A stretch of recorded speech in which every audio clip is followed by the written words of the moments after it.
Meet me. All right, welcome back, boys. So there's this long 2 hour video.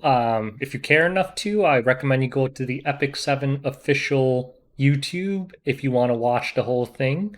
But I'm going to give you the quick squirrely version. And some things I'm going to sound kind of negative, but you know me, I try to be real. But overall, any changes are good. Well, that's not always true, but a lot of these changes are good changes, but some of them are a bit underwhelming. So the goal here is to go through a lot of this as quickly as possible. And mostly I want to talk about the new hero, Laika, because that's usually what I'm most interested in as a PvP player. But let's quickly gloss over some of these other things. So first of all, we have like a winter event as usual. Looks like they have their own little mechanic thing. I don't care about this. I'm sure it'll be whatever. Maybe they'll have mini games like that volleyball one, but in the grand scheme of things, it doesn't matter much. As usual, they have a special event artifact. This one actually isn't the worst thing, but in the general theme of all event artifacts, they're very outclassed by 5-star official PvP artifacts, so I doubt that this will be used much, but overall, it's honestly not that terrible. All of these buffs are pretty decent. Um, the defense bonus is whatever, it's okay, but overall, not too bad. We get a new skin for bomb model Kana. I don't think anyone uses this hero except for expeditions, maybe. I don't even have her 6-starred, but I guess that's cool if you guys are Kana fans. We get a pet rerun, whatever. I don't care about that. Maybe you guys do. And we have buff events, so it's hunt time. I'll try and post my spam, my typical spam when it starts, but December 24th to the 28th, so you're going to run out of sky stones and leaves, I guarantee you. You have a hunt event. And then we have this utterly pointless, stupid poll thing where they're like, oh, you're going to find out soon what the buff will be. It's going to be hunt buff. It's going to be 99% people voted for hunt buff. If you didn't vote for hunt buff, you're an idiot. So I don't know why they're trying to like keep us in the dark. We know what it's going to be. It was a really dumb idea to even open it up to a vote. That's like saying, I don't know, would you vote for me executing you or letting you live? Like, it's a stupid thing to ask, so of course that will be hunt buff. But on the bright side, that means you have 8 days of hunt buff coming up, which honestly is pretty pointless for anything but whales because no one has enough energy to farm that much anyway. I'm a whale, and I think I'll run out of energy in the first event, so I probably won't even participate in this. But it's still good news for everyone. Hunt buffs are the best way to get gold in this game, so absolutely dump all your energy, save up for these buff events, and go ham, and maybe you guys will get a few sick pieces of gear. Holiday packs. Um, these packs are usually pretty good in terms of value. Like this one, especially, you get Mystics, you get a crap ton of Galaxy Bookmarks, Molagoras. If you are going to whale, this generally is one of the better things to whale on. I don't like the first one, but the second one, sure, go for it if you want to. New episode, I usually don't care about that kind of stuff, but just more adventure stuff. New 3-stars. I don't think they covered the skills here, but the artwork looks pretty cool. Um, I mean, unfortunately, they're all probably going to suck like most 3-stars do, or maybe suck is the wrong word, but probably not be um, high end PvP viable. But lower end PvP, I'm sure they'll be fine, and I'm sure at least one of them will do well in PvE. So let's find out if these heroes are any good at some point in the future. Some changes to expedition. I think you get more points now, so you can clear them faster. So if I'm understanding this right, I don't know if this is capped, but because this is each player. But if you do it with like 4 guildies, do you get 140 points? If so, I love this change because expeditions are a chore. I absolutely hate them, and I want them to be over as quickly as possible. So anything that gives me more points is great. Can also, I think, like add friends through expeditions. Don't care about that. My friends list is maxed out. Now, I'm not going to cover this because I couldn't bring myself to watch the whole thing. But feel free to watch this on your own. They kind of explain this new team guild whatever feature that they're coming up with. But I kind of lost interest because I couldn't read the Korean. I know they verbally explain everything, but I just couldn't bear to watch. But I apologize. Feel free to watch that on your own. I just couldn't do it. It was too long. I couldn't do it. But whatever. It's new PvE content. I hope it's going to be fun and not going to be another stupid world boss thing, but who knows? Feel free to watch it, but that was like 30 minutes long. Next, Guardian Kazaran. So a lot of people wanted this guy to be a hero. It's not going to be. It's going to be a Guardian, but they did change some of the existing ones, like Zion. This is actually pretty good now. So honestly, if you guys are stuck on Abyss still, some of these changes might be good for you. Like there's a lot of bosses where you need to defense break them and burst them down. Um, this might actually help you guys a lot then, because he has an unresistible defense break that grants an extra turn to the user. Might be really helpful for bursting down some of those Abyss bosses. But ultimately, for you guys who have cleared all of Abyss, none of this will matter. But if you're still struggling, there might be some variation now to which Guardian you use. Whereas in the past, basically the answer was Arky everything. So it's actually nice that they changed some of these Guardians to make them better, because now you're going to actually have to strategize around it. So I love this change. For a lot of endgame players, it's largely irrelevant because you can't use Guardians in PvP. But for people still progressing through PvE, this might actually be a pretty big deal and kind of makes it more fun. Now, this sounds exciting, but it's completely useless and ass, and I'm actually kind of upset that they even thought this was a good idea. So, guaranteed summon for 4-star Moonlight heroes. So, in practice, that sounds good, right? Because what was like the pain when heroes like ML Angie or ML Kawazu came out on a banner where you already had the 5-star, right?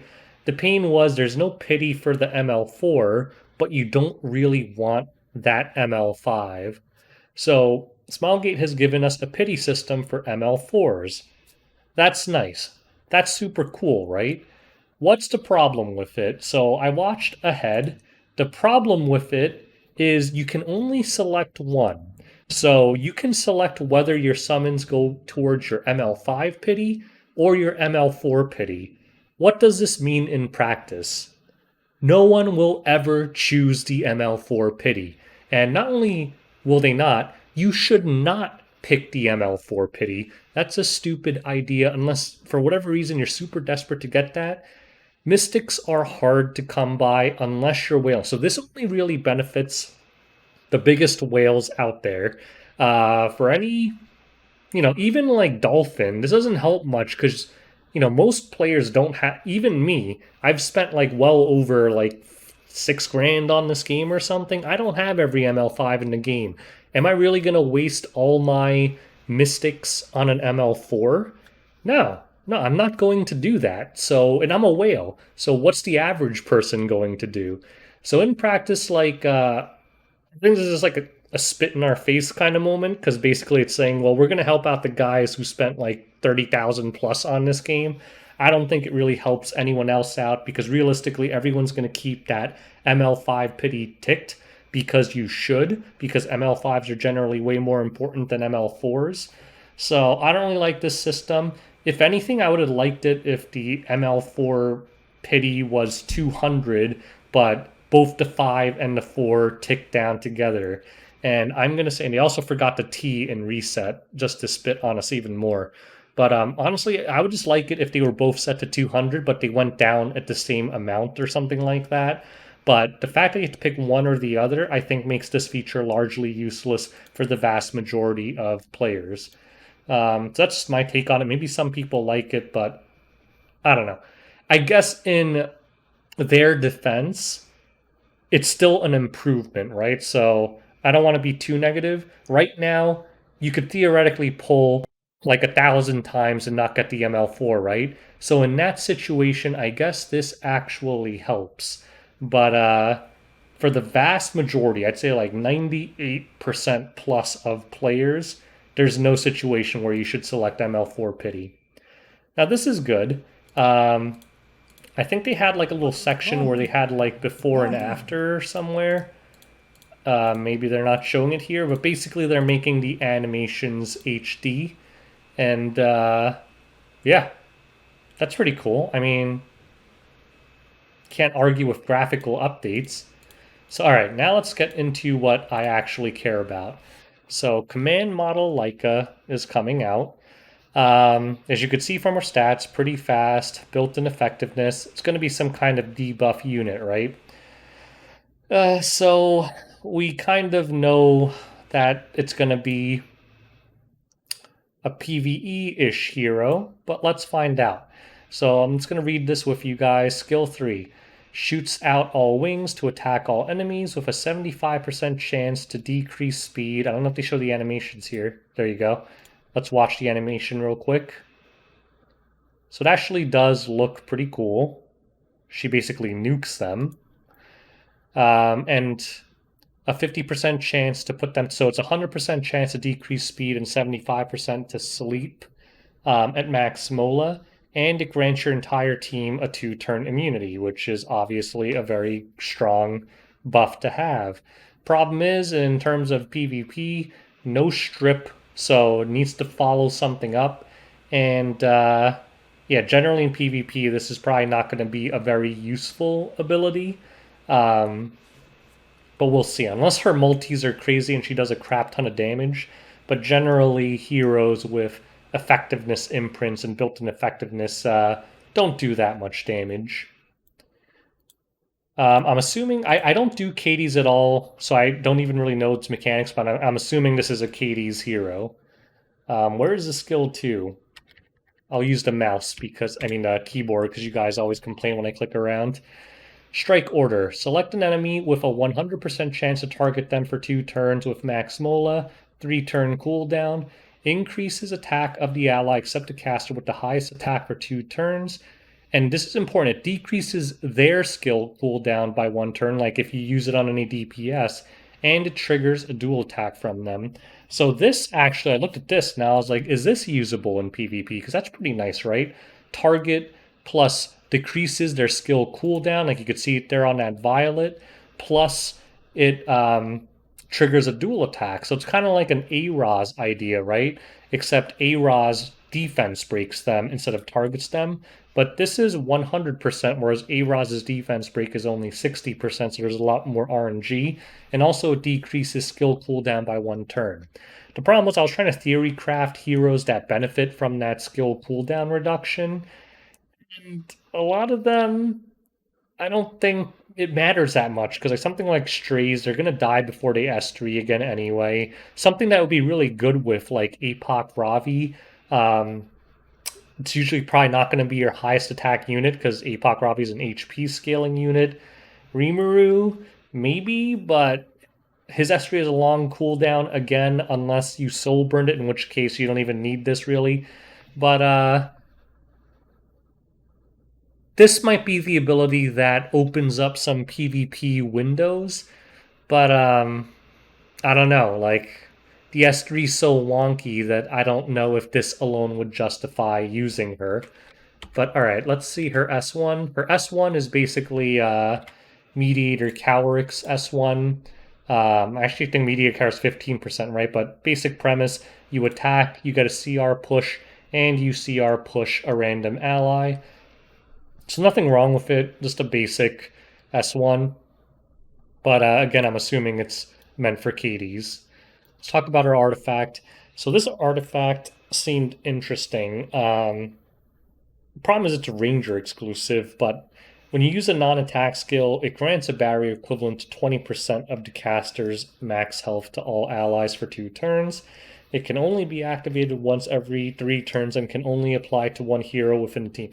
This confused me for a minute because it says all allies and then says it only applies to one hero. But I'm assuming this means you can't have like 4 rangers on this artifact to spam barriers on your team. So I don't know if this artifact is good or not because I don't really use that many rangers with non-attack skills. So the obvious one that comes to mind is Flan. But I think Flan is better off using that soul generating one because, cleavers don't usually care about this barrier. But the thing I noticed is that barrier is actually pretty thick, right? 20%. Um, I'm pretty sure it's more than FCC. I think FCC is what, 15% at max mola? So if you had a 20k HP Laika, that's a 4,000 barrier for your entire team, right? So that's actually pretty damn thick. The problem is I couldn't really think of any rangers that I actually use with non-attack skills. Like, what rangers do I really use? It's really just like Landy, Cerise, um, SSB. I think that's pretty much it. And none of them have non-attack skills, so I think this is probably again like a PvE artifact, but generally in PvE, like you don't even need barriers, you just go with higher damage and blow it up. So I thought it was cool because the barrier itself is very thick. It's like basically turning a ranger into an FCC. But the thing is, the number of rangers that can actually use this is extremely limited. Maybe we'll see tank Laikas built to kind of simulate an FCC, but then you can't wear Aureus or Adamant on a Ranger, so it's still a problem. So overall, I'm assuming this is a Katie's Hunt hero. Again, I'm not sure because I don't run Katie's, but definitely looks like a PvE hero now with limited PvP utility. Obviously, I'm going to get her anyway, but yeah, for those of you who were wondering, is this going to be a super meta PvP unit? I really don't think so. I really don't think so. All right. Balance adjustments. We already did a video on that, so we're not going to talk about it, but that will be coming very soon. You can watch my other video if you want to see my thoughts on that. General improvements. You can, sort your mailbox, immunity information. They always have these nice quality of life improvements. And the rest of it is whatever. They just do the little joking thing where, oh, did he say he was going to execute someone? Whoever said that, I like that guy. I'm a big fan of execution. But other than that, I think that's about it. So what are we at here? 17 minutes, so I hope that was a slightly faster summary than watching the whole video. If I missed anything, I'm sure I did. Put it in the comment section below. Call me out for being an idiot. I won't take offense. It's all to help you guys. So if I missed anything that you want to highlight, put it in the comment section below. Thanks for watching. Till next time, boys, and happy holidays. Peace out.